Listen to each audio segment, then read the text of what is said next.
અને હમણાં જે નવી એક ટ્રેન્ડ શરૂ થઈ છે, લોકો હવે તે પોતાની જાત સાથે પરણવા સુધી આવી ગયા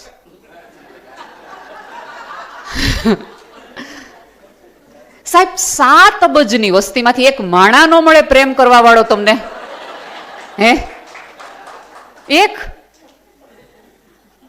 એક કારણ ન મળે તમને? એક કામ ન મળે? એક વિચાર ન ગમે? લોકો હવે એવું કહેવા માંડ્યા છે કે વેલેન્ટાઇન ડેના દિવસે મેં મારી જાતને પ્રપોઝ કર્યું. હું મારી સાથે આજે ડ્રાઈવ પર ગઈ હતી. મેં આજ મારી સાથે કેન્ડલ લાઇટ ડિનર કર્યું. ભલે આને ગમે એવી સારી ભાષામાં સારા શબ્દોમાં વર્ણવીએ, પણ એ તમારો જાહેરમાં તમે ડંકો વગાડીને ખાલી પોચ દેખાડો છો.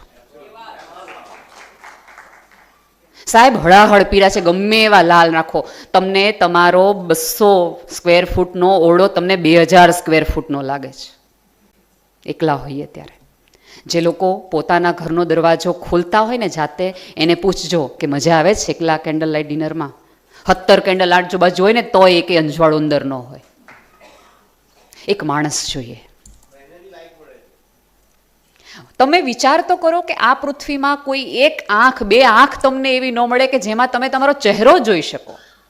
તમારા હોવાથી, તમારા ન હોવાથી, તમારા રડવાથી, તમારા મૂંઝારાથી આ પૃથ્વી પરની એક વ્યક્તિને ફરક ન પડતો હોય તો તમને જીવતા તમને નથી આવડ્યું.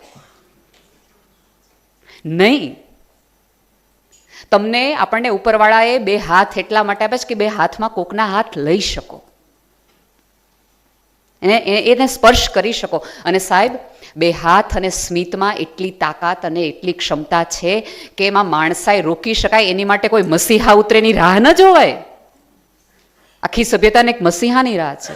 તમે જો કોઈકને પ્રેમ આપી શકતા હોય, કોઈકના આંસુ લૂછી શકતા હોય, તોય તમે કરુણાના અવતારની રાહ જોવાના જ. ઈશ્વરને શ્રદ્ધા છે કે આ 7 અબજની વસ્તીમાં એકાદ માણસ તો મસીહા બનશે, એકાદ તો કરુણાનો અવતાર બનશે. આ બધા આવા સ્પર્શ ફાઉન્ડેશન છે શું? પાર્થિવભાઈ મને હમણાં જ વાત કરી કે કોરોના કાળ દરમિયાન ડાયાલિસિસ સેન્ટરો બંધ થઈ ગયા. નહીં ઈશ્વરને શ્રદ્ધા હોય આ 2-3 પાત્રો ઉપર, એણે આખી વ્યવસ્થા બંધ કરી, પણ એને ખબર છે ને કે આ 2 વિચાર અહીંથી આવશે, આ હૃદયને મેં આકાર આપ્યો છે, એમ હોય. અને જ્યાં સુધી એવું બન્યું નથી, ટાગોરે બહુ સરસ કીધું છે કે જ્યાં સુધી આ પૃથ્વી પર એક પણ બાળક જન્મ લેતું હશે, એનો અર્થ એ છે કે ઉપરવાળાને હજી માનવજાત ઉપર શ્રદ્ધા છે કે હજી હાળા કાંઈક કરી શકે એમ છે. હજી પણ હજી આપણે, અને તમે જુઓ આપણને ઉપરવાળાએ તમામ ઇન્દ્રિયો આપી છે બધું અંદર લેવા માટે. તમે ખાવ એટલે અંદર જાય, અવાજ છે અંદર જાય, બધું જ અંદર જાય. આંખ એવી જ છે કે જે તમને બહાર દ્રશ્યો જોવા માટે છે.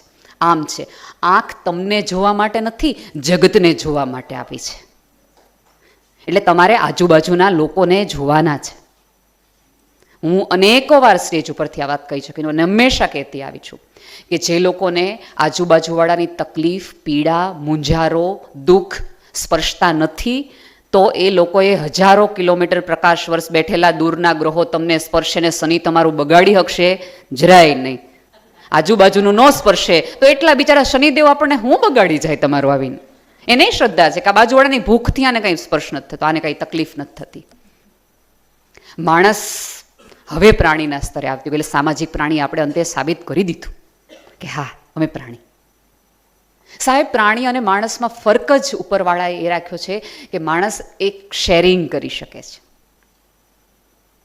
પ્રાણીમાં એ હોય તો હજી સુધી આપણે એ ભાષાને ઉકેલી નથી શક્યા, અથવા તો અનુભવ શેર નથી કરી શક્યા. તમે જો વાંદરાનું બચ્ચું પડી જાય એક ડાળીએથી તો બીજા બાળકને, પોતાના બાળકને સમજાવી ન શકે કે આ ડાળીએ જાતો નહીં, પડી જાય તો વધીને છટ્ટાક દઈને ઉપાડી લે, આ બાજુ આવતો એને પડી જવાય છે. પણ તમે એક રસ્તેથી જાઓ અને હેલ્મેટ વાળા પકડતા હોય તો આપણે 4 જણા ઇશારાત કહેતા જાય, પકડે છે હો ને પોલીસ, આપણે કહેતા જઈએ છીએ લોકોને. કેવું સુંદર મજાનું શરીર. આ બધાની તકલીફો અને મૂંઝવણો જોઈએ ત્યારે દર્શનાબેને સરસ વાત કરી કે આ બધા કિસ્સાઓ એટલા માટે કહેવાની છે કે તમને ફરિયાદ છે શેની.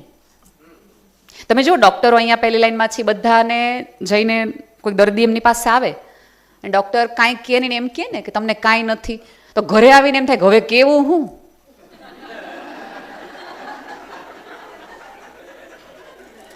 કરે રહ્યા તો કાંઈ નીકળ્યું નહીં, ભારે દુઃખ થાય. હા ના, એ તમને એમ કે સાહેબ તમે 2 પૈસા વધુ લઈ લેજો, ટેસ્ટ કરાવી લે, પણ કાંઈક કાઢો આમાંથી. મારી મચડીને કાઢો તમે. અને ધારો કે એક ડોક્ટર ન કીધું બીજા પાસે જાય, એને બીજા પાસે જઈને એમ કે બધું આમને કહ્યું, પણ એમને ખબર નાડ ન પકડાણી મારી.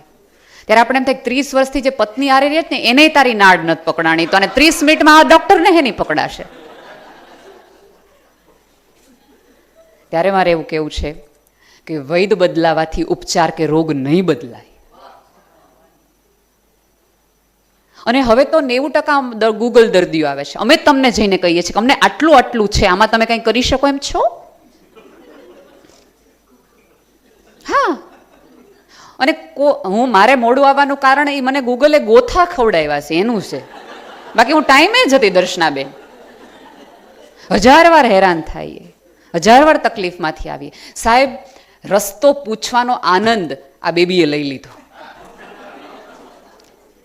એ મને એવું કે મીઠા અવાજમાં, અને ભાઈઓને એ અવાજ ગમે તે, એટલે લોકો વધુ આપણે સારું છે કે પોતાના ઘરે જવા માટે એ બેનનો ઉપયોગ નથી કરતા, કે ઘરે જઈને તો ઓલું જ સાંભળવું છે ને, એના કરતા બેનના મીઠાશ સાંભળતા turn right, take a left.